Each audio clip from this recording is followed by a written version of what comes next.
જય હિન્દ, જય ભારત, જય પેરામિલિટરી. ગુજરાતના તમામ સક્રિય સદસ્યોને સૌથી પહેલાં તો ખૂબ ખૂબ અભિનંદન કે આપ સર્વે 2019માં જે આપણા સીઆરપીએફના જવાન શહીદ થયા હતા એમને શ્રદ્ધાંજલિ અર્પિત કરવાના કાર્યક્રમમાં જનજાગૃતિ લાવવા કે આજે પણ આ શહીદ જવાનો માત્ર સ્પીચમાં જ છે પણ વાસ્તવિકમાં કાગળમાં નથી. એ જનજાગૃતિ લાવવા માટે આપ મોટી સંખ્યામાં પધાર્યા એ બદલ આપ સૌનો ખૂબ ખૂબ આભાર. સાથે ખૂબ જ દુઃખ વ્યક્ત કરતા જણાવી રહ્યો છું કે સાબરકાંઠા અને અરવલ્લી એક એવો વિસ્તાર છે ગુજરાતનો કે ત્યાં આગળ ખૂબ મોટી સંખ્યામાં જો આપણા સદસ્યો ગુજરાતના અનેક ખૂણે ખૂણેથી આવ્યા, પણ મારી ધારણા, મારી મહેનત 5 વર્ષથી જે કરી છે ને હું નામ સાથે, ગામ સાથે વ્યક્તિને જાણું છું, સમજું છું. એ પ્રમાણે માત્ર ઘણા લોકોએ સીઆરપીએફના સદસ્યોને રોકવાની કોશિશ કરી, એ વાત બિલકુલ પાયા વિહોણી સાબિત થઈ છે. એની કોઈ અસર નથી. પણ જે નેગેટિવ, ઓલરેડી નેગેટિવ છે એ કન્ટિન્યુ 5 વર્ષથી નેગેટિવ છે. એટલે તમામ દુઃખના કારણે મેં તમામ જેટલા બી ગ્રુપ છે ગુજરાતના એ બધા જ મેં રિમૂવ કરી કાઢ્યા છે. હવે માત્ર ને માત્ર જે સીએપીએફ માટે લડવા, સંઘર્ષ કરવા માગતા હોય એવા સક્રિય સદસ્યોના તમામ તાલુકા વાઇઝ ગ્રુપો બનશે, જે આ પરિવાર માટે કંઈક કરી છૂટવાની ભાવના રાખે છે તન મન ધનથી, કે આ આજીવન ફી કોઈ મોટી વસ્તુ નથી, એનાથી લાખો આપણા પરિવાર એમનું પણ ભલું થશે. સાથે સાથે એક આ ફી માત્ર એક વ્યવસ્થા બનાવી છે કે આ ફી ઓનલી ફોર જે 3000 છે આજીવન ફી, એના ઇન્ટરેસ્ટમાં કામ ચાલે. આજે દીપેશભાઈ છે, કાલે નથી, તો પણ આ સંગઠન ચાલવું જોઈએ. જેથી મારી તમામને વિનંતી, અન્ય ગ્રુપો બનાવવા, કટાક્ષ કરવી, વિરોધ કરવી, આ બધું કરવા કરતાં તમામ જો સાથે હશું, એક એક સદસ્ય જાગૃત કરવા પડશે. ગુજરાતના મારી જે બીટ ગાડી હતી એ તમામ સ્ટીકરોથી લગાવેલી હતી. એ ગાડી પણ 3 લાખથી ઉપર, 3,65,000 જેવી ગાડી ફેરવી, એના પછી હજુ પણ 2 ગાડી ફરી રહી છે. એ જોતાં આ સંખ્યા બહુ જ ઓછી સંખ્યા કહેવાય. એટલે મને લાગ્યું કે જો 5 વર્ષથી કોઈ માણસ જાગી ના શકતું હોય તો મારે હવે એ વ્યર્થ પ્રયત્નો કરવા કરતાં ઓફિસમાં મારાથી જેટલું યોગદાન, જેટલું સીએપીએફ પેરામિલિટરી માટે થશે, જે સક્રિય સદસ્ય છે, જેમને સંગઠનના નીતિ નિયમ પ્રમાણે અનુસરે છે, એમના માટે હવે હું તન મન ધનથી કામ કરીશ.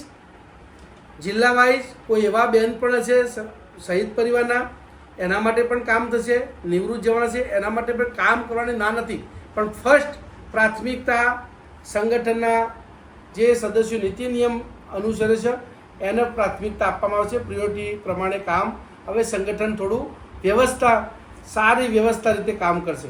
સૌને હું આશા રાખું કે આપ સૌ જેમ જેમ ધીરે ધીરે જોડાશો તો ચોક્કસ એ દિવસ દૂર નથી કે આપણે આપણા માન, સન્માન, સુવિધા, હક, સ્વાભિમાન, એના માટે જે આપણે આ કોશિશ કરીએ છીએ એમાં સફળતા મળશે. પણ સૌનો સાથ નહીં હોય તો હું ગમે તેટલું ભાગીશ, કોઈ ફાયદો નથી. અને જે વિરોધ કરવાવાળા માણસો છે એ નુકસાન કોનું કરી રહ્યા છે એમને ખુદને વિચારવાનું છે. અને એમને તમામ ગુજરાતના માણસોએ કહેવાની જરૂર છે કે નુકસાન કોનું થયું છે? પોતાના પરિવારનું, પોતાનું વ્યક્તિગત બી થઈ રહ્યું છે, પરિવારનું. એકતામાં તાકાત છે. એકલો માણસ કંઈ કરી શકશે નહીં. જે અમુક માણસો જે આર્થિક સહયોગ પોતાના ફોર્સના વચન આપી બળજબરી જે લઈ રહ્યા છે એ એમનો રસ્તો ખરેખર ખોટો છે. એમને મનોમંથન કરવાની જરૂર છે, વિચાર કરવાની જરૂર છે. અને આપણા પરિવાર માટે આપણે છીએ, કદાચ હું પૈસાવાળો છું પણ આખો પરિવાર આપણો એ સ્થિતિમાં નથી હોતો. એવા કેટલાય દુઃખ તકલીફ હોય છે. પણ તમામ જો આજીવન ફી ભરી હશે, હા, એનો હિસાબ લેવો જોઈએ સમય સમય. અને આપણે 6 મહિનામાં દરેક 6 મહિને જે પ્રદેશ લેવલની મિટિંગ હોય છે, વ્યવસ્થા હોય છે, એમાં આપણે આપતા હોઈએ છીએ. અને એ વ્યવસ્થાના ભાગ સ્વરૂપ આ સંગઠન દિવસે દિવસે મોટું થશે. અને આ કોઈ સીટ પરમેનન્ટ દીપેશભાઈની નથી. ભલે મેં યોગદાન આપ્યું છે, કોઈ વ્યક્તિ વિશે જ યોગદાન નથી આપ્યું. સમગ્ર પેરામિલિટરી પરિવારની દુઃખ તકલીફ સમસ્યા જોતા મેં આ યોગદાન સમગ્ર પરિવાર માટે આપ્યું છે.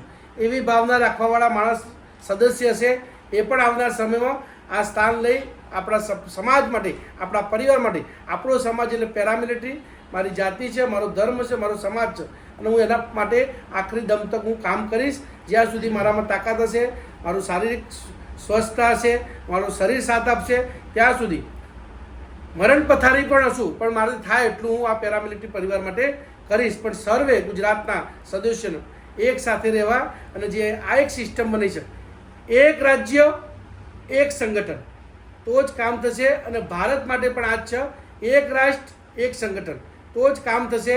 આ સ્ટાર લગાવવાથી CAPFનું ક્યાંય પણ કલ્યાણ થવાનું નથી. મારી જોડે કાલે એફિડેવિટ લખાઈ લેજો.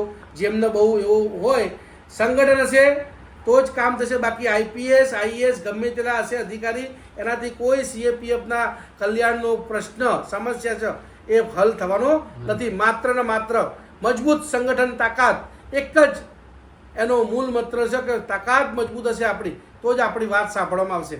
અધરવાઇઝ આપણે ગોળ ઝીરો જ રહેશું.